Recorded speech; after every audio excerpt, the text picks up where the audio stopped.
Esto ocurría esta mañana en la sede del Palacio de Gobierno. Se despedía la señora Alicia Pucheta de Correa, Palacio de Gobierno, digo, Palacio de Justicia. Confirmó su renuncia a ministro de la Corte Suprema y espera confirmación del Congreso para ser designada vicepresidente de la República. Estela Ruiz Díaz, ¿cómo le va? ¿Cómo está? Buenas noches. Buenas noches, Carlos. Buenas noches a la audiencia. Alfredo Boxia, ¿cómo anda? Buenas noches, Carlos. Felicidades. Día del maestro. Usted es un docente. Felicidades por mañana. Y felicidades también porque, no sé cómo, pero este programa cumple 1 año al aire. También, no sé cómo. Sí. Qué lindo. Andrés Riquelme, ¿cómo anda? Felicidades por todo también. Gracias, Carlos. En mi caso te felicito por el día de mañana adelantado. Hoy paso porque me parece ya una trepada necesaria de parte del doctor. Me asusta que si felicitas hoy, mañana puede estar ausente en la radio, y eso no. Firme. La mejor forma de festejar el Día del Trabajador es trabajando. Sí, señor. Ya escuché trabajando los demás. Hola, Marcelo, ¿cómo anda? Buenos días. Buenas noches, Carlos. Buenas noches a ti y a los compañeros de la audiencia. Bueno, y fíjese que nosotros todavía estamos intentando explicarnos qué pasó en las elecciones del 22. ¿Cómo estarán Efraín Alegre, Leo Rubín y otros también, verdad? Sí. Pero quiero arrancar con esto que tiene que ver con la señora Alicia Pucheta de Correa. Hay mucha gente que está confundiendo y dice es por sucesión que va a ocupar el cargo de presidente. No es por sucesión. No tiene nada que ver. Ella renuncia a ser ministra de la Corte Suprema porque ella ni siquiera es presidente de la Corte Suprema hoy. No. Y aunque fuese presidente, no hay manera de aplicar la sucesión porque la sucesión se aplica para la presidencia de la República. No para, la vicepresidencia de la República. Entonces, para que quede claro nada más, sí. ¿Por qué se va Alfredo Boxia a Alicia Pucheta de la Corte Suprema? No es poca cosa. Cambia unos años más de ministro de la Corte para ser la primera mujer en toda la historia de la República del Paraguay que llega a la presidencia. Haría pensar a cualquiera el peso simbólico de eso. Es también una mujer que ocupa... ya fue presidenta de la Corte, ¿no? Sí. Por lo tanto, ocupa 2 poderes del Estado. Y quizá después de su corto mandato pueda también dedicarse a la política, y quien nos dice que no pueda llegar a presidente del Congreso e igualar a Félix Paiva, el único paraguayo que ocupó los 3 poderes del Estado en la primera parte del siglo pasado. 1937 más de recibirá. Bueno, ¿y para vos, Estela? Bueno, a mí sigue sin cerrarme en realidad. Yo no me creo mucho ese del simbolismo de ser la primera mujer presidenta. Entendería si es electoralmente ese lograr subir esos peldaños y llegar a la cima por la vía electoral. Yo entendería así. Está dejando 7 años de la Corte Suprema de Justicia y yo no tengo respuestas todavía, sigo hablando. Para mí que está mucho también detrás la decisión aparentemente muy convencida, muy decidida del presidente electo Mario Abdo de plantear cambios drásticos en la Corte Suprema de Justicia. Y salir por la vía del juicio político es salir por la ventana, por la puerta trasera. No sé cuál es la fuerza que va a tener Mario Abdo, pero por lo menos en boca de sus principales hombres se viene como una especie de racia en la Corte Suprema. ¿Tiene que ver con eso? No sé. ¿Tiene que ver con su aspiración de quedar en la historia como la mujer presidenta? Hay muchas cosas, pero a mí hay todavía ventanitas que me quedan abiertas para comprender la decisión de Alicia Pucheta de Correa. Lo único claro que puedo decir que sin duda es la persona de mayor confianza que tiene Horacio Cartes, el presidente de la República, para dejarle como sucesora en los últimos meses de su mandato. Andrés. Sí, yo creo que un poco de todo. En la evaluación que habrá hecho la doctora Pucheta habrá entrado la cuestión histórica que señaló el doctor Boxia. Creo que eso debe pesar a cualquier ser humano. Ser la primera de su género en ocupar la presidencia de la República debe ser algo que le tienta a cualquiera. En segundo lugar, habrá analizado cuál es el futuro, y el futuro no es muy provisorio para ninguno de los miembros de la Corte. Y después de toda una carrera, salir por la ventana, como dice Estela, yo creo que también habrá incidido en esa decisión de ella. Y tercero, yo soy un poco ecléctico entre Alfredo y Estela. Yo creo que ella habrá previsto su futuro después del 15 de agosto también. Es decir, no solamente la cuestión histórica, no solamente salir de una forma elegante y ocupar la presidencia de la República, sino también asegurarse un futuro más allá del 15 de agosto. Yo creo que eso está negociado, está hablado y lo va a hacer después del 15 de agosto, después de haber dado ese paso. Así que no es un mal negocio para ella, no se limita todo a haber renunciado a 7 años de ministra de la Corte. Marcelo Lacchi, ¿cómo ve esto? ¿Es un hecho sin precedentes en la historia paraguaya? La elección de un vicepresidente no, porque ya ocurrió con Nicanor. El hecho de ser una mujer, tuvimos ya una candidata que perdió, pero no de mucho, y esas son cuestiones semi-burocráticas. No le veo yo tanto el impacto histórico. Es decir, sí, va a asumir primero la vicepresidencia, sí aceptan la renuncia de Cartes, que no he asegurado, puede asumir la presidencia, pero en todo modo son 1 mes y medio va a ser presidente, máximo 2 meses. Verdad que en la historia paraguaya hubo presidentes de 1 o 2 días también. Entonces, en Wikipedia su lugar ya está asegurado, pero el impacto que pueda tener social, cultural, para mí es limitado. Creo que el presidente tenía su proyecto, que era esto, meter a alguien de confianza. Creo que la señora tendrá sus ventajas más allá de su nombre en Wikipedia y que nada más. Pero no me parece esto hecho histórico Claro. hoy. Me parece un hecho histórico, será un hecho histórico cuando una mujer ganará en la elección a la presidencia de la Bueno, República. pero cuando Marcelo dice con Nicanor a Nicanor no se le aceptó la renuncia. No, pero se eligió Fue electo vicepresidente, Denis. sí. No, eso fue No, con no, Federico Franco, no, otra no. época, Francisco- totalmente diferente. no, Francisco Oviedo fue encargado de despacho. elegido. En vez de Luis Castiglioni fue Claro. designado por el Congreso Francisco Exacto, Oviedo. porque no es y ni la primera vez que cuando ocurre, Federico ya ocurrió. Franco No, asume la pero se presidencia. entiende, Marcelo, que cuando hablamos de la señora Pucheta de Correa, hablamos de una mujer, de una ministra de la Corte Suprema para ocupar el cargo. En el caso de Francisco Oviedo ni siquiera llegó a ser presidente de la República porque a Nicanor no se le aceptó la renuncia. No se sabe si se va a aceptar la renuncia. No, a pero- Cartes tampoco. No, Así pero que estamos puede hab- quedarse en la historia Pero como no, una no vicepresidenta comparemos más. cosas que no son, porque no es así. Alicia Pucheta no tiene nada que ver con Francisco Oviedo ni con Yo no Nicanor. le- sí, pero no le veo todo ese impacto. Eso fue de Federico Franco. Oscar Denis de Federico con Federico Franco cuando Lugo cae fue Oscar Denis. Es la tercera vez que el Congreso va a designar vicepresidente en esta era democrática. Sí. Es la tercera vez. Y una vez se designó Oviedo. por elecciones, que fue Yoyito. Yoyito Franco con González Macri. De Sí. los 2 designados anteriormente, ninguno ocupó la presidencia. Pero No, no. por lo que escuché, cada uno tiene un enfoque con respecto a lo que puede pasar. El que minimiza y dice, un detalle, un paso más, dice Marcelo Lacchi. Alfredo Boxia ve un poquito más que la posibilidad de que una mujer llegue a la presidencia de la República. Estela no cree en esa posibilidad. Sí, Y- yo tampoco pero acá- le doy mucho valor a la Pero acá historia hay de un ser la paso que primera dar, mujer. porque lo que se quiere hacer con esto es confirmar la renuncia de Horacio Cartes como presidente de la República y que asuma en el Senado. Claro, yo creo que la elección de Alicia Pucheta también, ¿qué es lo que hizo el presidente con esto? O sea, elige a una persona que genere la menor resistencia posible políticamente hablando. Es decir, ¿por qué te opondrías a Alicia Pucheta en el Congreso? ¿Verdad? Yo creo que también ese es otro análisis que él hace con el nombramiento de ella, ¿verdad? Pedirle que renuncie a la Corte, ser vicepresidenta y ser presidenta. Yo sí creo que el presidente tiene asegurados los votos para la aceptación de la renuncia. Yo no creo que en este momento haya, por la configuración del mismo Congreso, que él tenga oposición. Porque este es el Congreso viejo, el Senado viejo todavía es el que le tiene que dar la... Y esta mañana decía Galavena Sí. Monumental que No, no. prácticamente son los mismos votos que le dieron la renuncia a Fara Sí, exactamente. como vicepresidente Le de la sobra República. incluso, dijo. Claro. Dos, Sí. creo. 2 votos. Bueno, esta es una noticia de esta mañana, esta jornada. Ella anunció el fin de semana que hoy iba a comunicar y comunicó y efectivamente lo que todos creíamos. Correctamente ataviada. A Con tono. el partido, a tono con el No partido. son color naranja. Y lo otro es, yo no Naranja. creo que ella haya dado este paso sin tener la certeza de lo No. que viene después. Bueno, alguien me Sin preguntaba, haber ella consultado va a por tener su jubilación, me dijo alguien. ¿Ella al renunciar tiene jubilación?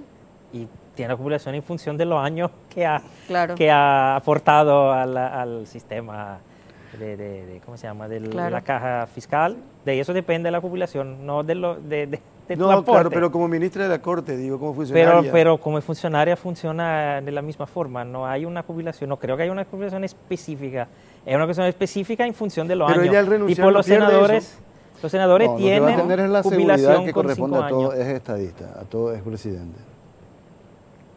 La seguridad que le acompaña a Guasmos y a todos los que fueron expresidentes. Tampoco ella puede ser vitalicia.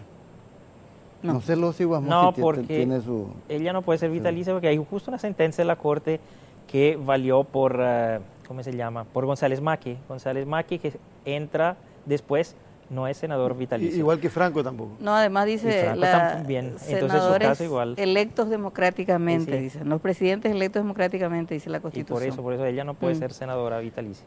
Matías, pongamos lo que dijo Alicia Pucheta de Correa esta mañana, por favor.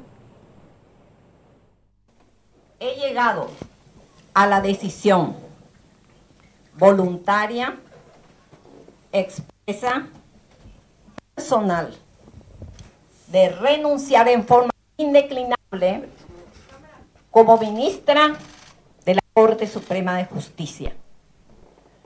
Por otro lado, quiero destacar que agradezco a mis colegas ministras y ministros por haberme ayudado durante todos estos años. Corresponde ahora al Poder Legislativo, de acuerdo a la atribución de competencia que posee, de designar a la persona que considere idónea, capaz, para poder cubrir hasta la finalización de este mandato, que como todos saben, es de unos meses, de vicepresidente de la Corte Suprema del Poder Ejecutivo. Como vicepresidenta del Poder Ejecutivo. Vieron ustedes que hemos hecho esto en forma de un proceso a partir del momento que tenía que presentar su renuncia al cargo el señor vicepresidente de la República. Luego la aceptación de esta renuncia y hoy la renuncia que lo estoy haciendo, repito, en forma voluntaria y expresa. Bueno, esto decía, el problema es de origen en el audio. El audio, sí. En el audio. Problema de origen. Bueno. Bueno, y esta tarde ya la Corte, esta mañana sí, ya aceptó. presentaba renuncia y la Corte ya aceptó su renuncia y se remitió seguramente al Poder Ejecutivo y a la Cámara de Senadores para que convoque al Congreso a sesión para llenar la vacancia. Lo que va a ocurrir probablemente la próxima semana. La próxima semana. Sí, así es. Bueno, Matías, pone por favor lo que escribió la senadora Zulma Gómez en las redes sociales. Por favor. Se pelean los colorados porque ganaron y se pelean los liberales porque perdieron. Ahí está. Dice, los efrainistas no votaron a la lista 2. Prueba de ello el audio del hijo de Efraín Alegre. Grandes traidores del partido y después hablan de fraude y tratan de vendido a los mesarios, dice. Ese es uno, pero hay otro. Ese documento, Carlos, es del Alto Paraná. En ese sentido, Zulma Gómez defiende su trabajo porque en Alto Paraná la alianza ganó. Le ganó a Marito Abdo, ¿verdad? Sí, hay un escrito donde ella le trata de que no son expertos en quemar, en incendiar. Pero dice... Es la anterior a sí. Porque Efraín Alegre, hijo. En el mismo hilo es, más arriba. En el mismo hilo más arriba. Efraín Alegre le dice, ¿y vos para qué servís? Vendida de cuarta. ¿Para arrodillarte al patrón algo más? Porque para el partido no sos más que una gran vergüenza. Y ella dice, tu papá ya comió toda la plata del partido. Ya quemaron el Congreso, ya perdimos las elecciones. ¿Por qué no se van?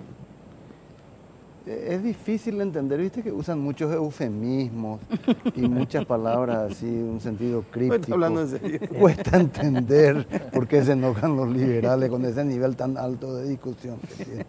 ¿Qué subyace en ese intercambio de palabras? Otra liberal llanista que utiliza el mismo lenguaje así es la abogada Basilisa Vázquez. Es durísima también en sus mensajes de tweets. No, evidentemente la próxima batalla que se avecina dentro del Partido Liberal es el cuestionamiento que le hacen a Efraín Alegre por seguir al frente del partido.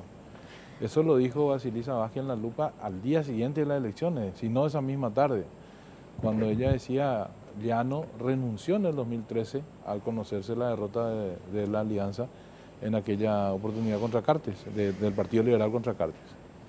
Y Efraín debería hacer lo mismo. A partir de ese momento empieza como una tirantez sobre la continuidad o no de Efraín al frente del partido. Marcelo, ¿qué pasó con los liberales antes, durante y después de las elecciones? Y con la alianza también.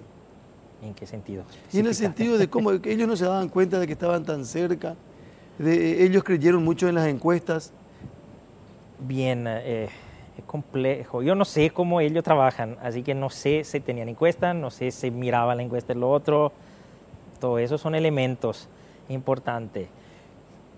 Me da la impresión que cada vez menos sirvan la encuesta en este país, sobre todo las electorales. Las no electorales, durante periodos no electorales sí sirven mucho, porque son instrumentos científicos válidos.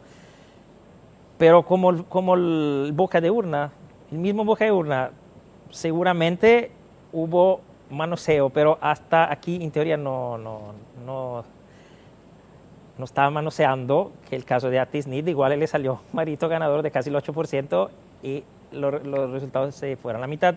Y hace 2 años y medio con Mario ni hablar, supuestamente perdía de 8 y ganó de 10. Y por allí estamos frente a un rechazo de la encuesta electoral y hasta, más allá que yo no te absuelvo cuando tiene 30 puntos de diferencia, cuando al final son 3. Pero hasta puede ser que la gente ya mienta. Es decir, la gente ya de principio tiende a mentir en la encuesta si tú no la haces bien. Y por allí ya se perdió tanta confianza en eso que la gente dice cualquier cosa. Y por allí ellos mismos tenían esos datos y por allí eso le hizo manejar mal cierto aspecto de su elección. En todo modo, por mi experiencia, la poco que tuve de encuesta y candidatos, los candidatos generalmente no le dan importancia tanto a la encuesta. Es decir, una encuesta debería servir también para ver el perfil del elector y que podrías tú hacer para poder mover algunos números. Y eso nunca se dio. Nuevamente el candidato quiere ver los números y dice, estamos aquí, entonces tengo que aumentar la inversión allá, mover estos punteros allí. Es tipo el general que le llega el informe del frente. Sí, y mueve su pieza del frente para ver si puede ajustar las cosas. Eso nomás es la cuestión. De todo modo, yo creo que siempre cuando la gente se va a las elecciones, cuando un partido se va, más allá de encuesta a otros, la gente se va siempre con la idea que puede ganar o que puede obtener un resultado mejor de lo que le muestran. ¿Por qué? Porque además sabemos que el sistema electoral paraguayo influye muchísimo el dinero que tienen el día de por movilizar la gente, el dinero para comprar votos, el dinero para comprar cédula, impedir voto al otro partido. Hay muchos elementos, el dinero para comprar presidente de mesa. Hay muchos elementos que pueden mover los resultados de último momento.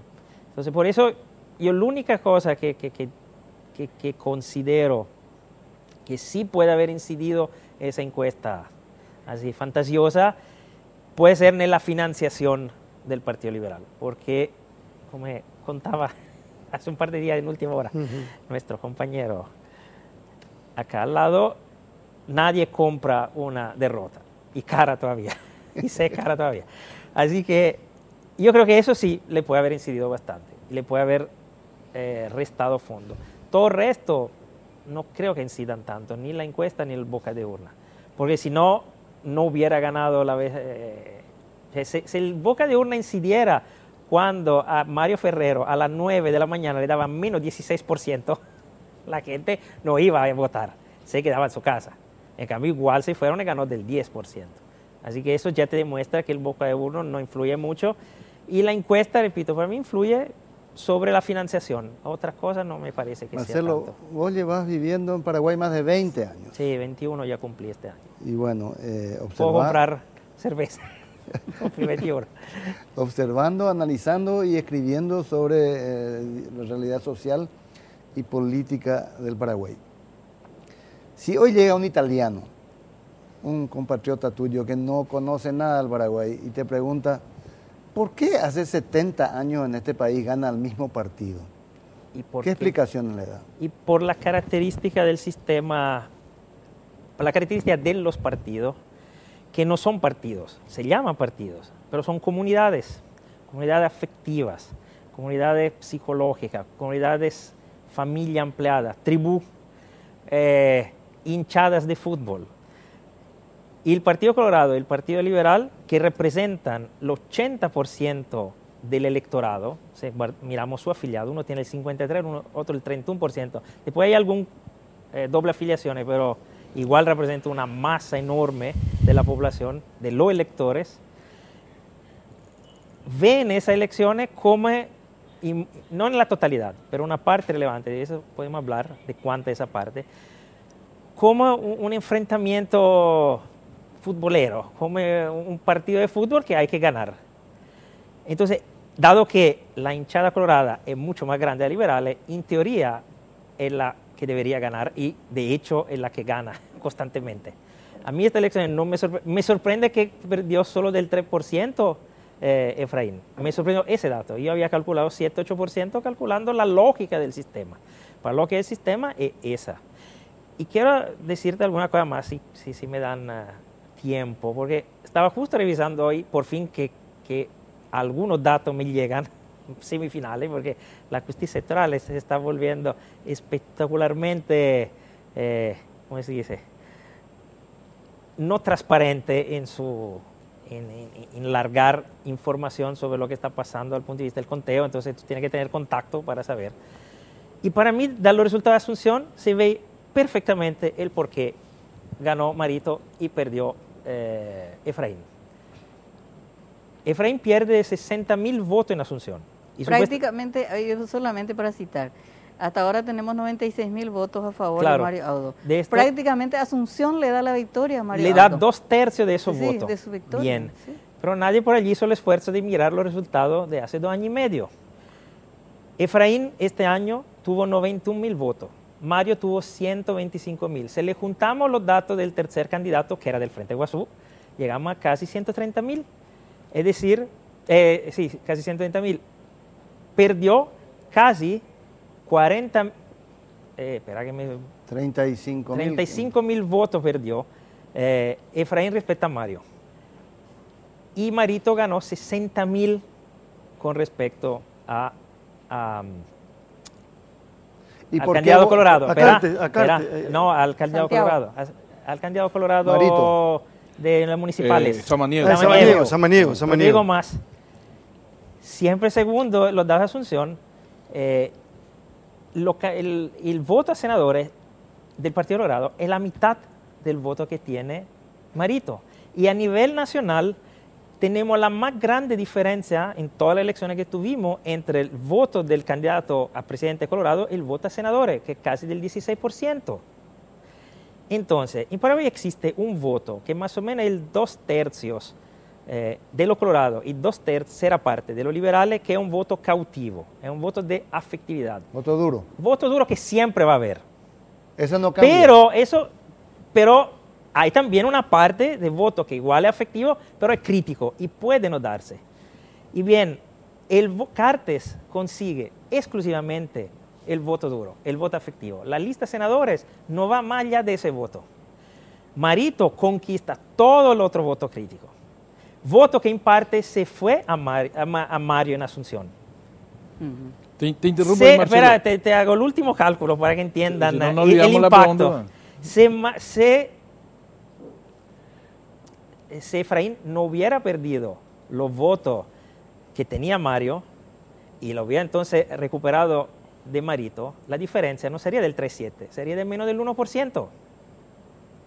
¿Y por qué eso ocurre? Por una cosa que ya dije en esta transmisión hace muchos meses.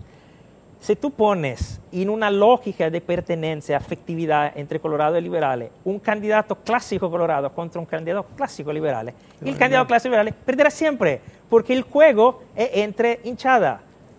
Entonces también el voto crítico, que critica la lista con González Daer, con Carte, con toda esa gente, y decide no votar por eso y mover su voto a otra lista, Pero en el enfrentamiento entre los dos liderazgos clásicos, Mano a mano. se va otra vez a confirmar en el voto colorado. Eso es la clave.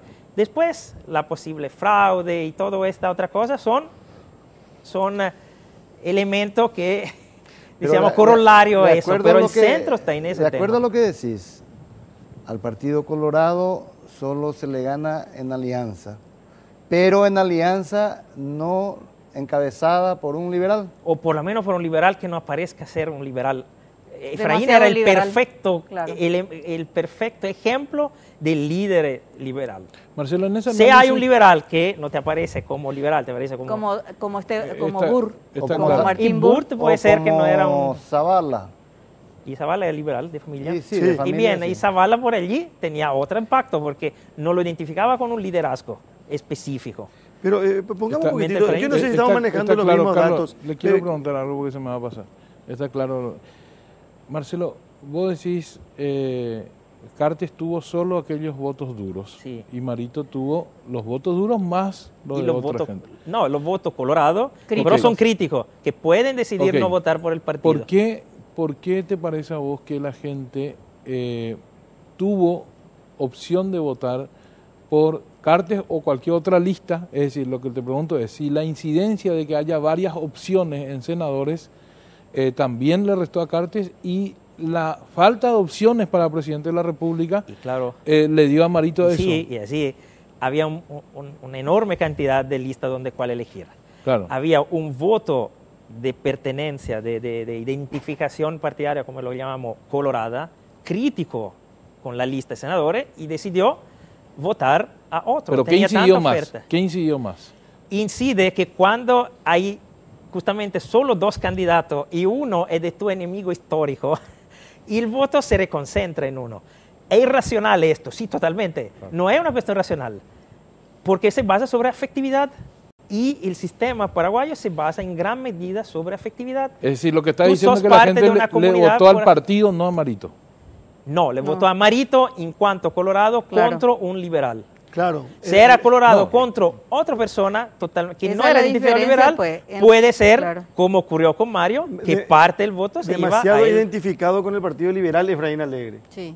Y demasiado liberal, demasiado dirigente liberal. Sí, Eso muy- fue un desafío entre dos dirigentes clásicos. Claro. Y entre los clásicos, Gana y- siempre y el más fuerte el gana, más el más fuerte. fuerte el Partido Colorado. Que quiero poner estos números, yo no sé si, porque tantos números ya se dieron, pero esto me parece que son oficiales, porque así por lo menos dice la fuente. Capital, por lo menos. En sí. Capital, ¿verdad? Sí, Capital. Y ya dice oficial. que Marito tiene 149.000 votos. Sí. 149.000 votos. Ahí está. Ahí tenemos. Allá está arriba. Que son 60.000 más de lo que tuvo Samaniego. 60.000 más de lo que tuvo Samaniego. Samaniego tuvo 91.000. Y para graficar, ahí tenemos a la Alianza Ganar, que tiene Y 91.036. Mario más... Mario, el- cuando decís Mario, es Mario. Mario Ferreiro. Ferreiro más el candidato, no me acuerdo, el arquitecto. Arnaldo.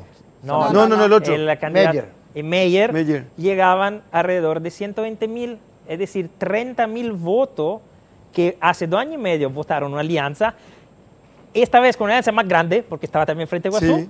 se fueron y volvieron al Partido Colorado. Claro. ¿De qué depende? Depende del candidato.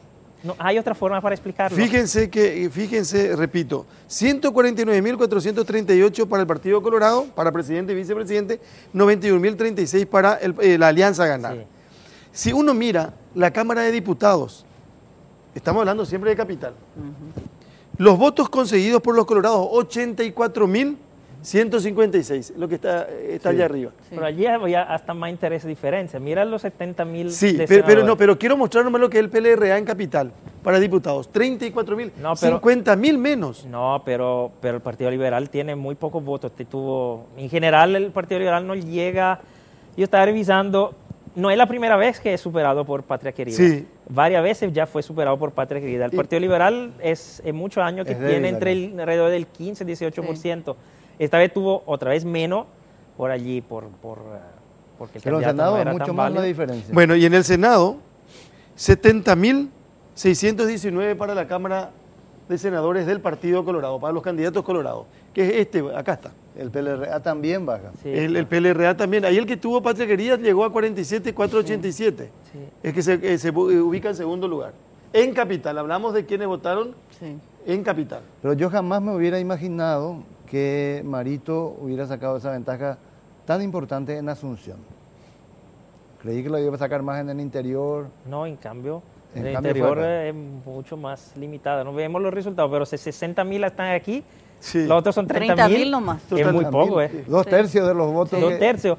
Y repito, si estos 30.000 que faltan de Mario Ferreiro, hubieran vuelto a Efraín y la hubiera sacado, sería Claro. 30.000 menos y 30.000 más. Pero el universo, es ¿cuál decir, es, que la Marcelo? diferencia se quedaría y La- menos todavía. La sumatoria de aquella elección del 2015 y la sumatoria Votaron, ¿cuál es la aquí diferencia? votaron 40.000, 45.000 personas más. Y bueno, y puede ser también que esa No, pero gente es se haya imposible que sumado. todos, sí, pero no, van a sumar. No, Ah, pero que no se me ha todo, sumado. claro. Pero generalmente esto O sea, los electores que ingresaron también se puede, claro. Y claro, y por eso Pero, perdió más de 30.000, puede ser claro. que perdió 40.000. Y un dato más, que aparentemente se buscó opción o se encontró opción en diferentes listas del Senado, Sí. pero en el Parla Azul los colorados no encontraron opción. Y consiguen en Capital 92.568 votos. Y esto demuestra más cómo estos 70.000 depende de González Daire y de Cartes. Que Cartes fue castigado de los electores. No vayan a más decir los colorados votan cualquier cosa, porque hay una parte sí, pero una parte demostró que sí le dio su voto castigo a Pero Cartes. no lo suficiente. Y porque tenemos un voto, tanto los colorados como los liberales, que repito, en torno Claro. al 60, Vota la 65%, que va a votar la lista. Por eso lo decía, el trabajo que nosotros vamos a publicar en septiembre, que hicimos como en la parte encuesta el año pasado, esa gente nos decía el año pasado, mucho antes de la interna, que iban a votar el candidato de su partido, el candidato presidente de su partido y la lista de su partido. Pero esto es normal porque siempre hubo El eso voto, hecho. el voto de punta a punta. Sí, pero es interesantísimo en esta elección verificar cómo esta otra parte, estos 35%, que no es que automáticamente no vota, sino que es más complicado convencerlo, sirven otro elemento, no se convenció en el caso de la lista a senadores y masivamente se esparció en otro lado.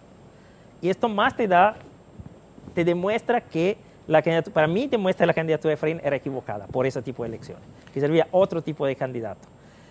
Porque si hubiera habido otro tipo de candidato, con la crisis que le llevó Cartes al Partido Colorado, hubiera afectado mucho más la candidatura de Marito. Pero en el enfrentamiento Colorado-Liberal y el voto Colorado se reforzó. Además, Marito no es un candidato más allá de lo que dijo, de su programa de gobierno, no es un candidato que produce rechazo en el electorado colorado. Es un tradicional clásico, tiene linda cara, es alguien que no produce ningún tipo de rechazo. Y si del otro lado no hay una propuesta que te convence, como ocurrió en Asunción hace 2 años y medio con Marito, pero a mí me gustaría ver también qué pasó, y eso no tengo los datos, en Encarnación, que hace 2 años y medio ganó ID.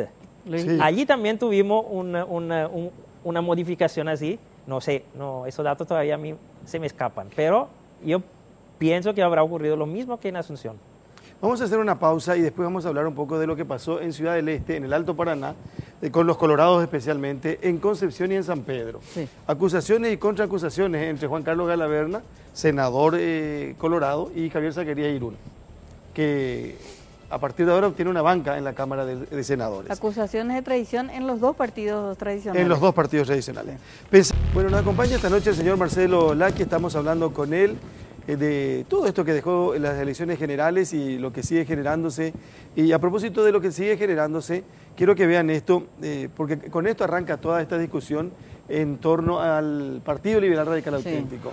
Soldados de Alón no pudieron cuidar los votos en Asunción, pregunta Zulma Gómez. Hablan de supuesto fraude, son inútiles, sirven solamente para quemar el Congreso, patoteros.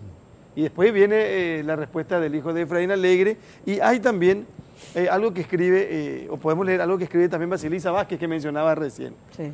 Aparecieron toditos los perdedores, mi papá, mi suegro. Zulma, tarde o temprano el pueblo liberal se va a dar cuenta, fuerza senadora de la nación, le dice Basilisa Vázquez a Zulma Gómez.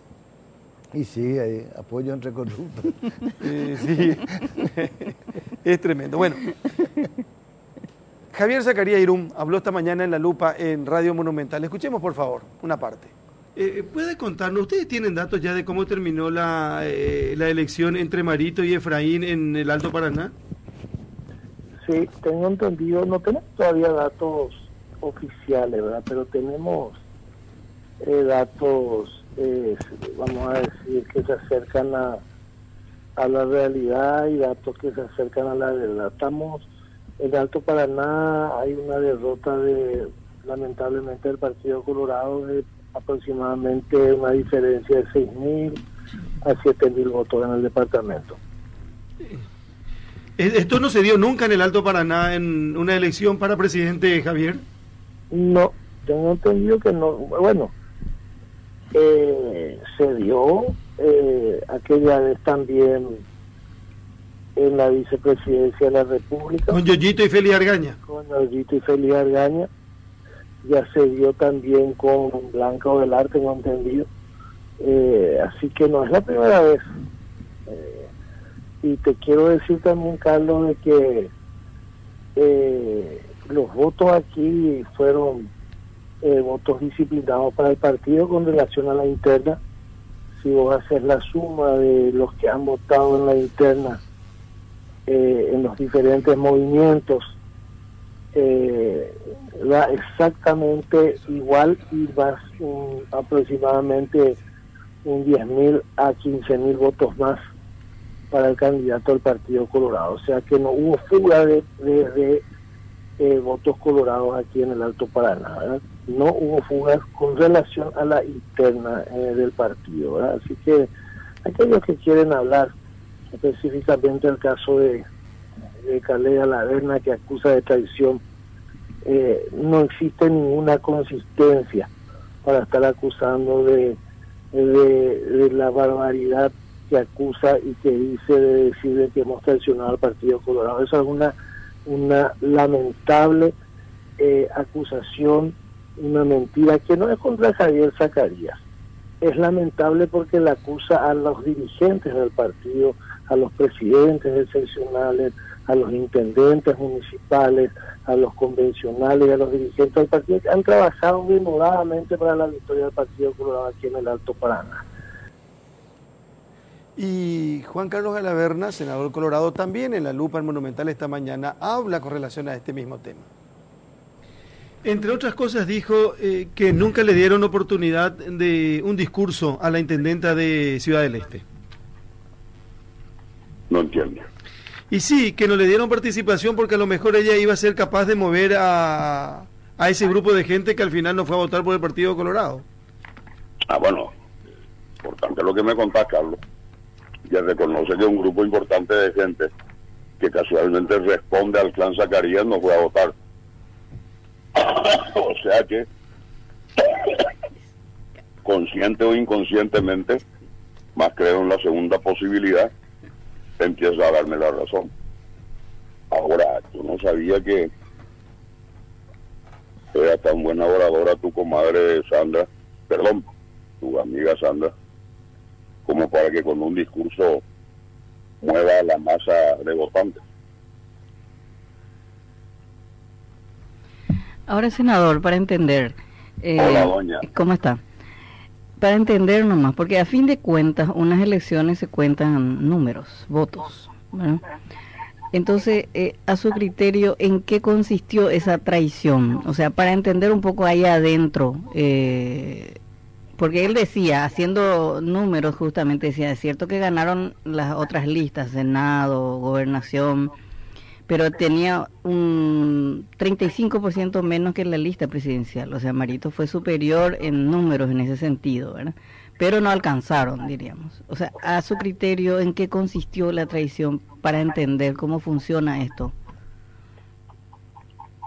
¿En qué consistió la traición? Mira lo que me pregunta. La traición consistió en una mezcla de medio kilo de harina, 2 cucharadas de sal. No es así la cuestión, mi querida. Uh-huh. Valores y antivalores. Mucho antes del 22, nosotros ya tuvimos noticias de que se estaba haciendo una campaña en el Alto Paraná, y más específicamente en Ciudad del Este, de parte del clan Zacarías, para que su gente vote lista 1 en Senado y Diputación, y que voten lista 5 en Presidencia de la República y Gobernación. Y voy a tener que entrar al campo al que no quiero entrar, el de los números, Estela, solamente para no evadir tu pregunta. ¿Cuántos votos hubo en las internas coloradas? ¿No tienen la cifra? Ahora mismo no tengo. Bueno, vamos a hablar de 1000 Sí. por referencia. 500.000 y... No, digo, vamos a tomar 1000 para no... 1000, ok, confundir a la audiencia. 1000, sí. 1.100.000. ¿Cuántos votos tuvo Marito en las nacionales? Según Zacarías, 1000. ¿Cuántos votos hubo en la interna nacional, a nivel nacional? Vamos a ponerle 5000. ¿Cuánto hubo votos para Maritos en la nacional, en la general, el 22 de abril? 5.500. Creció un 10%. En el Alto Paraná se estacionó y está bien, cuando en el resto del país creció más del 10%. Los números de Iqueta llegó a manejar, y mía el número, que no se me haga del pillo, él maneja mejor los números de la coima, de la distorsión, del chantaje, pero en matemática pura tampoco me va a encontrar rezagado. Pero reitero, no está ahí el cuide de la cuestión. Yo no sé si Santi les comentó que anoche leí en el programa de televisión, en Algo Anda Mal, los mensajes que se intercambiaban en grupos de adherentes al SAM. Sí, tenemos acá. La jefa de CENEPA, el marido que es jefe de transporte de la gobernación y que le pegó con transmisión directa de la lupa a unos manifestantes, ¿te acordás? Sí, en el Salto del Mondal. Bueno, Omío Vicente Colombo era de Pacotera, Aida Molina, Omía. Apagó para la Ciudad del Este. Resulta que tirotean o pretenden pasarle la caña a Calé. Calé es apenas un mensajero de los hechos reales. Hagan una encuesta en Ciudad del Este, a ver si la gente cree en la lealtad o en la deslealtad del mariposón. Y este no es solo concepto mío, sino del líder de nuestro movimiento, del presidente electo. Jugó sincera y lealmente por la lista 1. No tiene nada que ver, por eso decía, no quiero repetir, la traición está en el alma, en la vida, en la manera de ser de gente como el mariposón Niña Perla de Vázquez. Hoy naturaleza de jugar la cancha. Bueno, esto decía esta mañana Juan Carlos Galaverna en La Lupa. Y uno trata de entender y quiere explicar con razón que la diferencia es solo de 4 puntos. La unidad no estaba hecha en el Partido Colorado. En ambos partidos. Y en la alianza peor. En el Partido Liberal Radical Auténtico peor. Se jugaron muchos intereses regionales, Carlos. Acordate que ese día anterior a las elecciones, gente de Ciudad del Este nos contaba que así iba a ser. Que allí había como grupos de poder dentro mismo del Partido Colorado y dentro del Partido Liberal que eran más afines entre sí que sus propios correligionarios. Entonces que por ahí más o menos venía la mano y que finalmente terminó siendo real. Lo mismo pasó en San Pedro, como dijo el senador Galaverna, en menor medida porque el impacto es menor por la cantidad de votantes. Criticó Concepción también. Concepción también. Y Zacarías también le criticó a Blanca Velar. A Blanca Velar porque ella fue la jefa de campaña en Concepción y ahí perdieron. Perdió el Partido Colorado. Y los liberales centran sus quejas en Central. ¿Verdad? Ahí yo creo que los liberales es más complicado. Administrar una victoria pues es más fácil. Sí, y los liberales van a tener que, bueno, en una primera etapa, esto que estamos viendo ya, de las acusaciones, pero a muy corto plazo va a ser la terminación de una etapa de esta dirigencia. Y yo no sé qué viene después, no creo que ni siquiera que ellos sepan qué va a venir. Pero lo que se viene después no va a ser el mismo PLR tal como lo conocemos. Probablemente sea peor, quizá no, pero esta derrota constituye el fin de una etapa de por lo menos 10 o 15 años del PLRA. Marcelo, y según la conformación del Parlamento, ¿qué te parece que tenemos que esperar? Precisa todavía, pero se ocurrió lo que había previsto, es decir, la enorme cantidad de oferta gracias al método D'Hondt hizo que los partidos tradicionales, aunque no tuvieron un gran resultado en Senado, mantienen una discreta fuerza, porque el Partido Colorado pierde solo 2 y ahora se dice que todavía podría perder uno solo. Hoy aseguran que tienen la banca 18. Sí. ¿A expensas de? A expensas del PDP. Del 2 del PDP. Pedro Arturo Santa Cruz. Friedman por Santa Cruz. Bien, y eso te da la demostración, perdieron entre 5 y 6 puntos, pero pierden una sola banca. Los liberales perdieron también, pero al final se quedan con la misma. Y tenemos un montón de gente que votó y no va a tener representante. Todavía no tengo los números de senadores, pero vi Asunción. Asunción, para que entendamos, hace 5 años el 76% de los electores tuvo su representante. Votó a gente que entró. Este año el 56%.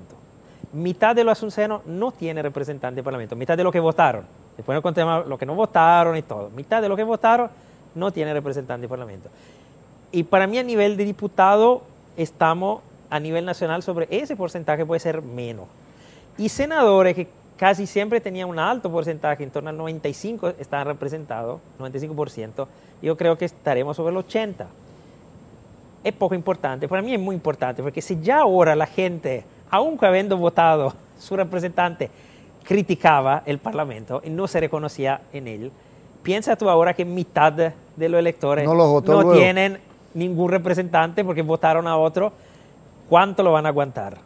Yo creo que arriesgamos 5 años de mucha estabilidad por toda esta ¿cómo se dice?, arreglo de cuentas entre los partidos, después hemos visto ya algún ejemplo previo, por el hecho que tampoco tuvimos unas gran renovaciones en el Parlamento, por el hecho que cada vez más gente no se siente representada sencillamente porque votó a otra gente y puede decir con justa razón, yo no me siento representado por esa gente porque no le voté. Entonces, eso no refuerza la democracia, la debilita.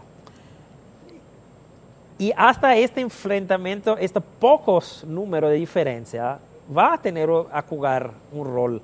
Yo no estoy tan seguro que frente a un candidato clásico colorado, la oposición otra vez se desmembra y se acomoda con el ganador. Porque una cosa es acomodarse con Cartes, que en Tomoda era un empresario, y por un par de años muchos creyeron que él era el empresario exitoso que iba a cambiar. No lo veían como el Colorado. Ahora ya no, pero en aquel tiempo no era así. Y en ese caso, en cambio, el violento enfrentamiento, violento entre comillas, pero el fuerte enfrentamiento que estamos viviendo todavía sobre el tema de si hubo o no hubo fraude, no le va a simplificar la vida. Y más tiene una población que no se reconoce en el Parlamento, que ahora tiene cada vez más justificación. Ahora, nadie apunta a una tranquilidad. Si entiendo bien, estás diciendo, porque básicamente el Parlamento que tenemos ahora en grandes números es el mismo que teníamos. Claro, pero representa menos gente todavía. Sí, está bien, pero los colorados tienen más o menos la misma cantidad. Los liberales iguales. Los liberales iguales y la izquierda tiene uno más.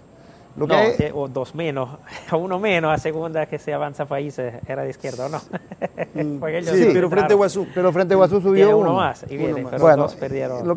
Y estos nuevos, ¿qué te hace pensar que les va a ser más difícil sumarse a la bancada mayoritaria colorada como lo hicieron antes otros movimientos? Por ese tipo de conflicto, por ejemplo, hay un costo mayor para mí dentro del Partido Liberal a apoyar Marito de cuánto era el costo de apoyar a Cartes, por ejemplo. Y en todo modo, liberales son los que tienen el 40% de diputados y el 25% de senadores. Son la oposición principal.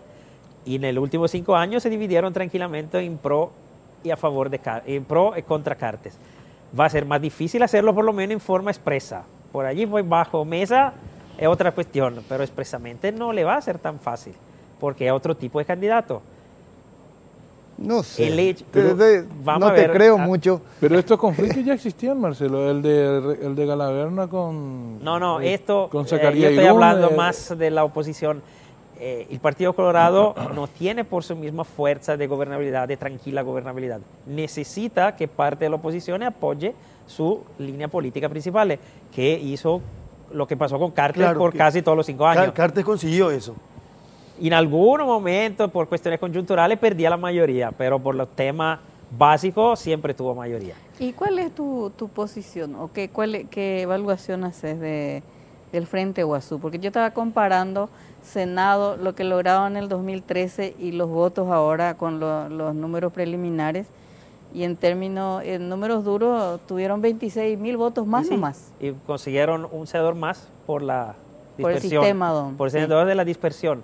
No, ellos se quedaron estables y yo no veo, hay que analizar bien el dato diputado, pero me parece que se refuerza una vez más la figura de Lugo. Es decir, el Frente Guazú existe porque tiene Lugo y mantiene su voto en ¿cómo se llama? En senadores, ni suma mucho, no recupera, por ejemplo, el voto importante que perdió Avanza País, que en cambio se dispersó en otro ámbito, y el diputado parece que no entra ningún diputado y tenía uno, entonces por allí o se quedaron al mismo nivel o perdieron más votos de diputado, que demuestra que el proyecto político en sí mismo no parece reforzarse. Se mantiene la figura de Lugo, que continúa a mantener una buena... Y eso reafirma lo que años atrás decíamos, ya en el 2008, Lugo es una insólita arritmia en la política paraguaya, porque en un país bipartidista, ultraconservador en muchos aspectos políticos, aparece de repente, en unos meses, un presidente de izquierda, o por lo menos... catalogado por algunos como de carátula, que dura 4 años y bueno, y un día es derrocado e inmediatamente después el país vuelve a la sinergia de siempre. Sí. Porque si uno saca a Lugo del fenómeno izquierda en Paraguay, se encuentra con una izquierda igual a la del 2003, 2004. No, pero el sistema es rígido. Yo siempre dije, dado que se estructura principalmente en esta grande comunidad que bloquean gran parte del electorado. Pero a vos te resulta fácil explicar eso a tus colegas sociólogos. Sí, un país que tiene mucha desigualdad, tiene mucha pobreza y no tiene izquierda. ¿Por qué no hay una cultura política? Es decir, todavía una parte relevante y por allí mayoritaria del electorado no tiene una visión política, de decir, voto a esto, voto a aquello para mejorar mi condición de vida. Voto a aquello porque es de mi partido, voto al otro porque es de mi partido. Hasta que tendremos esa cantidad que decimos en la visión más optimista, en la mitad del electorado, y bien, el sistema es rígido, está bloqueado, todo el resto tiene que luchar en el otro 50%. Y allí influye el dinero, influye la organización, la estructura, la dispersión o no dispersión. Por eso, al final, la gente ni está votando proyectos políticos, vota personas. Vota a Lugo, 5 años votaba por, por Rubín, hijo, Hugo Rubín. Esta vez, en cambio, decidió votar por Katia González y vota ahora por... Fidel Zavala. Por Fidel Zavala. Fidel Zavala es un perfecto ejemplo. El PQ era un partido muerto y Fidel Zavala lo hace resurgir. Pero no es el PQ, es Fidel Zavala. Punto. Y él, a menos que no lo hagan con un sobresalto de dignidad, presidente del partido, entonces la línea de Fidel Zavala y la línea del PQ son dos cosas diferentes. El PQ tendrá su vida y Fidel Zavala la suya. Tengo 22,5 minutos en la República del Paraguay. Marcelo, ¿fraude? La palabra fraude se utilizó mucho en esta semana. Y sí, pero es que el sistema da para eso. Nosotros tenemos un sistema viejo, obsoleto, electoral, y se intentó mejorarlo, pero siempre hay algo que nos hace retroceder. Se pasó a la urna electrónica, que era muy interesante y que, claro, puede hacerse fraude también con la urna electrónica, pero para mí es mucho más fácil controlarla. Y retrocedimos. Y fueron liberales a retroceder, porque por lado querían continuar. Después intentamos con estos sistemas para tener mesas más grandes y menos gente necesaria. Eso del, no me acuerdo cómo se llama el método, pero que mientras uno hace los procedimientos. Simultáneo. La votación simultánea. Sí, que mientras uno está haciendo allí los procedimientos, los otros están votando y eso te permite ahorrar tiempo y tener mesas más grandes. Y se dejó eso también. Personalmente, mi opinión es que ahora se va a gritar, todos se van a Exaltar. a romper la vestidura, a rascar la vestidura porque estamos en un sistema que no es democrático, donde no hay garantías, y en 4 meses todos se olvidan y continuamos con el mismo, y en 2 años y medio con las próximas elecciones será perfectamente igual y alguien se quejará de los fraudes y de la trampa. Si realmente se piensa que sea un sistema malo, y yo creo que sea un sistema malo lo que estamos utilizando, hagamos la reforma, no es tan complicado. Hay miles de sistemas. Hay, por ejemplo, un sistema electrónico con el recibo. Entonces, tu recibo, después verifican el recibo que votaste ese partido y lo ponen en una urna, y después se hace un sorteo y se hace una auditoría al 5% de la urna para ver si efectivamente el voto... Escuché la otra vez a Lubetich hablar que dicen que a su criterio, que creo que él es un experto electoral, el mejor sistema lo tiene Venezuela, pero pasa que acá en Paraguay vos decís Venezuela y es como una mala palabra. Y además el sistema venezolano en parte fue diseñado por los técnicos de la justicia electoral paraguaya cuando era importante y reconocida. Entre ellos Lubetich. Entre ellos Lubetich y otros. Pero el suyo es ya una cosa exagerada para nosotros, porque por ejemplo allí se vota con la huella digital, hay un sistema en red en todo el país que verifica que la huella se use en un solo lugar. Después hay eso del voto en papelita. Creo que ellos tengan la urna en red también para el conteo inmediato. Sí. Hay cosas muy adelantadas que nosotros no estamos hay que olvidarse de eso porque la gente confunde el gobierno venezolano con el sistema. Pero ya nadie no, Venezuela no. Pero sin hacer eso, es decir, existe en otros países el sistema de urna electrónica con el papelito de el auditoría. Recibo, diríamos. Es un recibo con tu voto para que tú veas y lo pongan en la urna y se haga una auditoría. No a todas, se sortea. Claro. Pero te permite revisar si efectivamente el voto lo manosearon o no. Verificar si tu voto fue contado. Sí, si el voto fue contado y sobre todo si nadie manoseó la urna electrónica. Y eso hace rapidez y no necesita millones de personas, porque realmente para manejar 23.000 mesas necesita un ejército de 35.000, 40.000 personas y todo lo que conlleva de gasto. Hoy, como hoy, ni el Partido Liberal parece que puede manejar esa masa. Exacto. Entonces tú le das una ventaja enorme al Partido Colorado. Ahora, si el Partido Colorado tuviera mayoría absoluta en el Parlamento, podríamos decir, sí, pero el Partido Colorado me impide hacer la reforma. Pero no es así. Condiciones para hacer reforma hay. Y de hecho se había hecho una pequeña reforma que era aquella de mantener las papeletas guardadas en la justicia electoral por 30 días. Pero en el momento en el cual Cartes veta, si realmente a la oposición le interesaba el problema, hubieran hecho un escándalo tremendo, hubieran tomado otra vez la plaza, quemado otra vez el Congreso, podían hacer cualquier cosa. No hicieron nada. Entonces ve que no te importa. Es inútil que ahora me venga a llorarse, realmente no te importa. Y no le va a importar porque, desde mi punto de vista, los liberales aprovechan de ese sistema en su pequeño, donde son mayoría, donde son fuertes. La misma maña que denuncian que hace el Partido Colorado, hacen ellos en su espacio. De hecho, ese bipartidismo del que hablamos tanto se sustenta también en el sistema electoral. Y claro. O sea, los dos grandes se juntan, los dos tiburones para comer a los pequeños. Se sustenta sobre ese sistema y sobre el método de cálculo. Con esos dos he garantizado una Cámara de Diputados prácticamente bicolor y un Senado donde en todo modo ellos representan 2/3 del Parlamento.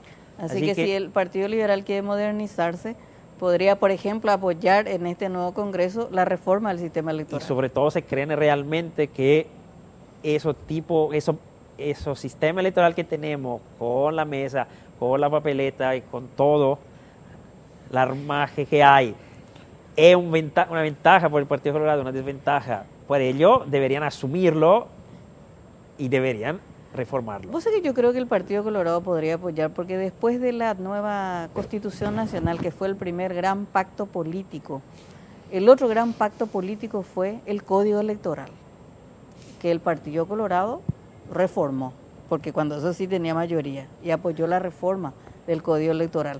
Quizás si ahora se ponen a hablar, sea el tamaño, diríamos, del pacto político de la reforma electoral es casi como una nueva constitución, porque estarías cambiando todas las reglas de juego. Sí, pero yo no estoy tan convencido que, aparte, repito, de esto griterío y de esto gritar al escándalo, haya voluntad, ni ninguna de las partes.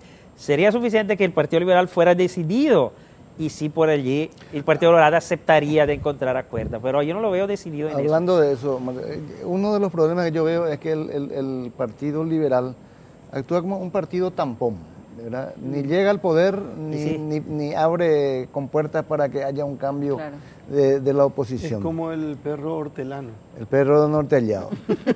Don Nortellano. Come ni deja comer. ¿Qué va a pasar? Vos conocés a esta altura a todos los dirigentes y a todos los estilos de la dirigencia liberal. ¿Qué te parece que va a pasar en ese partido en los próximos años, si es que pasa algo? No sé, porque parece que siempre están en una rendición de cuenta al cuchillo y después se encuentran alguna forma de arreglarse. Uno de los problemas del Partido Liberal, que es el mismo problema del Partido Colorado, es la renovación de su clase dirigente. Porque también el Partido Colorado tuvo que sacar de la carrera a Marito para tener una propuesta alternativa. No, que no es propio. Santiago Peña. Bien, pero eso es liberal, por ejemplo. Santiago Peña en la Alianza Ganar para mí ganaba. Y hasta con crece. Pero ellos no renuevan tampoco. Los liberales tampoco, son siempre lo mismo. Es decir, sí hay alguna figura que arrastrando salen a flote, pero no hay un cambio tan... y no son muchos líderes tan importantes que sepan. El Partido Colorado, para mí, el último líder popular de impacto que produjo fue Nicanor. Después, basta. Y los liberales, para mí, sé que nos quedamos todavía ahí, ¿no? Después no hubo. La única cosa interesante que hicieron los liberales la hizo para mí Blasliano, el tan vituperado Blasliano, cuando decidió en el 2007 que era mejor apoyar a Lugo porque por allí ganábamos. Y mira estos resultados, te demuestra que al final esa decisión es la más simple y la más efectiva. En Alto Paraná, la victoria de la gobernación fue muy limitada. Si hubiera habido una alianza entre... si los liberales hubieran dicho que Lembu se llama, ¿no? Sí. ¿Cuántos votos te tuvo apoyamos? Lembu? Él llegó al 17%. Te apoyamos. Ganaban con crece. Sí. En Itapú es lo mismo. Hay dos listas opositoras que se molestan entre sí y gana con el 38 o 40%. En Villa Ayes, el presidente Ayes es la apoteosis, ganó con el 32% el candidato colorado. Es decir, el Partido Liberal, seriamente yo no entiendo esta lógica. Hay gente que me dice, no, pero al Partido Liberal le conviene estar segundo, pero quedarse segundo siempre y no ser eliminado de este espacio. Porque realmente, si uno quiere, en política, no es una cuestión, yo tengo más votos y debo de ser yo el candidato. En política es, ¿cómo podemos ganar? Y podemos ganar en esta forma. Y bien, y si esta forma hace que el candidato del partido del 3% tiene más posibilidades de yo que tengo el 25% y se candidata a él. ¿Y qué pasó? Justo lo que pasó en Asunción. Porque el candidato del PRF, y cuya lista llegó al 7% en todo modo, ganó con el 50% porque los liberales aceptaron que él fuera el candidato. Está hablando de Mario Ferreira. Sí, Mario Ferreira. Sí, pero yo difiero, Mario da Marito. También que se llama Mario también el otro. Pero... Marcelo, vos sos de la teoría entonces que en Paraguay prima el voto emocional. Sí. ¿Cómo, en tu carácter de politólogo, qué recomendación vos harías para que la gente comience a votar racionalmente en un futuro Eso cercano? es un problema de los partidos de oposiciones.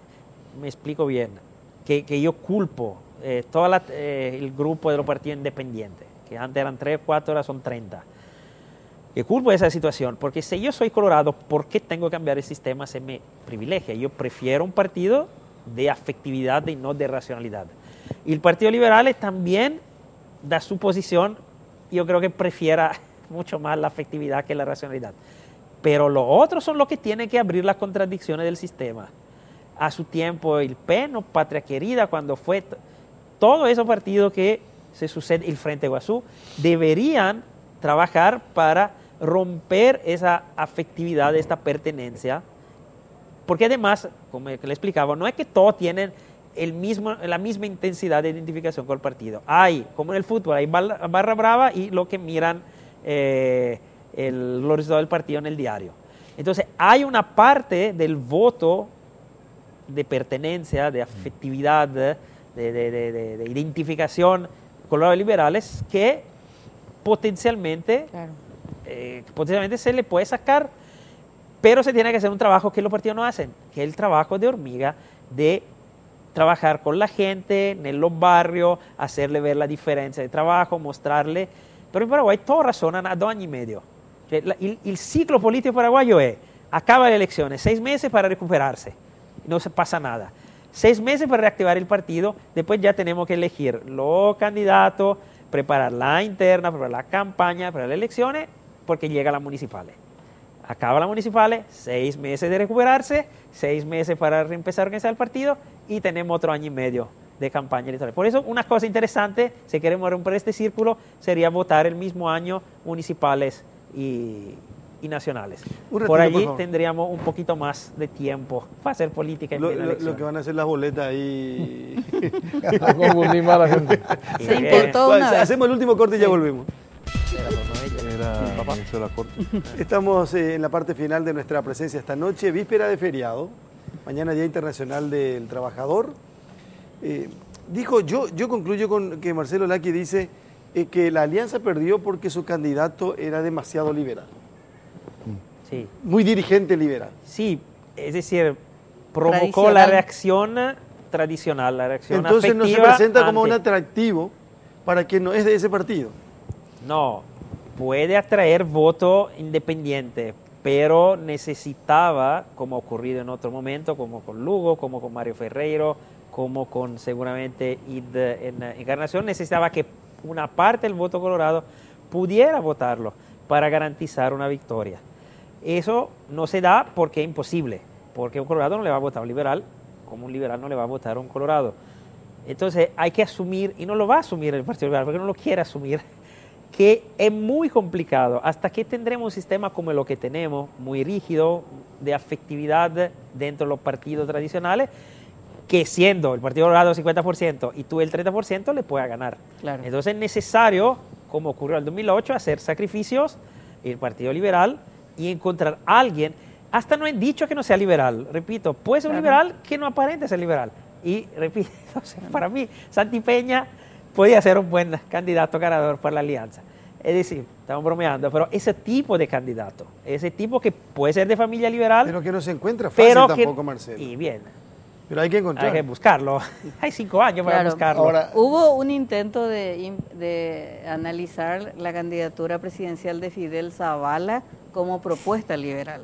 Por eso se insistió mucho con Mario Ferreiro también. Sí. Ustedes recordarán, bueno, vamos a hablar otra vez de encuestas. Las encuestas le daban como mejor posicionado a Mario Ferreiro para enfrentarla a cualquier candidato colorado. Y es más natural, porque justamente eso ocurrió en Asunción, vació. Y si uno ve los mapas electorales de Asunción, se da cuenta que Mario ganó, pero grande, en la zona colorada, en la zona del Bañazo, en la zona pobre.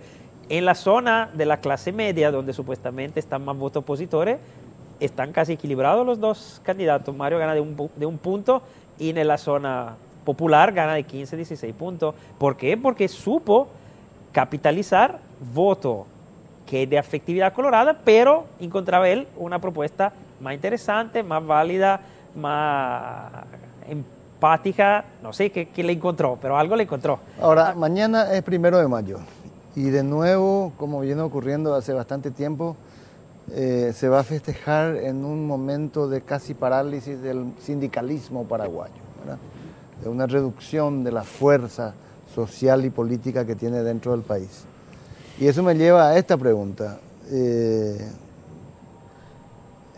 Izquierda en Sudamérica está justificada, es casi necesaria por las condiciones en que vive. De hecho, hay izquierda en Bolivia, hay izquierda en Uruguay, hay izquierda en Argentina, hay izquierda en Brasil, cada uno con características y pesos distintos. ¿Por qué Paraguay, que está en el medio de todo eso, no tiene izquierda fuerte? En parte porque, repito, y no hay una conciencia, no hay una cultura política desarrollada. La izquierda parte no es afectiva, la izquierda es razonada, uno se vuelve de izquierda porque hace un razonamiento y decide que esa posición es, según él, la más válida. Pero nosotros tenemos la gran mayoría de los electores que, como dije, pertenecen a un partido por afectividad, por motivo de tradiciones, por motivos familiares. Hay otro elemento que es la cuestión del... ¿cómo se dice? Ay, me perdí. Y bien, esta es una de las partes. Decirlo en ucraniano. No, y tanto me pasa que me pierdo. Es uno de los elementos, es decir, no hay una visión, no hay un entorno político con un nivel de formación política suficiente a dar espacio a eso. Después hay, eso me estaba faltando, la cultura anti-izquierdista que viene del estronismo, porque el estronismo liberal era la contraparte, pero el comunista era el cuco, el enemigo, bicho. lo que se tenía que aniquilar. Y de hecho aniquilaban a todos, mientras presos liberales sobrevivían, presos pero comunistas eso más que esto no venía de Estados Unidos. Sí, pero se impuso esa cultura. En toda la región. Se impuso, pero aquí se impuso bien entonces. Aquí trabajaron mejor, porque en la región después resurgió, aquí no pudo resurgir. Y hay un elemento que para mí es interesante, porque demuestra cómo estamos dentro de esta lógica de los colores. En ese trabajo que estamos haciendo, nosotros hicimos preguntas a la gente para saber para identificar su posicionamiento político. Y también le pedimos que se declare en posición. Y la gente, mucha gente, se declara conservadora, pero según la respuesta de la pregunta es progresista. Es decir, nosotros tenemos un porcentaje importante de la población, y entre los jóvenes más todavía, que tiene una visión progresista o, entre comillas, de izquierda de la vida, pero no la sabe reconocer. No tiene el instrumento para definirse de izquierda porque nadie le dio. Entonces, no se transforma esto en voto. Y el problema para mí en Paraguay no es que la gente deje de ser colorados liberales. Sería ya muy útil que lo que se define en colorados liberales identificaran su posición ideológica y votaran dentro del partido a los representantes progresistas, moderados, centristas o conservadores, cosa que no ocurre. El caso de Nicanor es perfectamente emblemático. Él se presenta como un candidato de izquierda dentro del Partido Colorado, con nombre Movimiento Progresista Colorado, con propuesta más a la izquierda del Frente Guazú en gran medida, y hace igual solo el 6%, cuando a nosotros resulta que por lo menos un 20% del electorado colorado tiene idea progresista. Y yo apuesto que estos 6% no son personas que se identifican en sus ideas, sino que son parte de la estructura prebendaria clientelar que responde, y de puntero y de gente de base que responde a Nicanor. La ausencia de esta identificación ideológica, la ausencia de comprender que tu idea te posiciona, la ausencia misma de entender que según tu idea tú te posicionas o a la derecha o a la izquierda o al centro del arco parlamentario, del arco ideológico, hace que un partido de izquierda no puede desarrollarse porque sencillamente la gente no interpreta ellos mismos ser izquierda y al final vota aquí, vota Lugo, porque Lugo es un símbolo que instintivamente ellos interpretan como alguien positivo para ellos, pero no es una elección racional. Es otra vez una elección afectiva. Bueno, tenemos que cerrar. El último. El rol de Cartes en el Senado. No sé, vamos a ver si cura, pero yo creo que será un gran ramonero y aparecerá solo en el momento en que hay que poner algún orden de la situación. Pero mira que estos resultados para mí lo debilitan muchísimo. No importa que entraron 17 o 18. Marito tiene... ¿Por qué seguís dudando que va a jurar la Kika? Repetiste varias veces eso. ¿Por qué? ¿En qué te basas? Porque todo puede ocurrir en este país. Ya yo no tengo nada. Cierta racionalidad no se dan en ese tipo de cosas.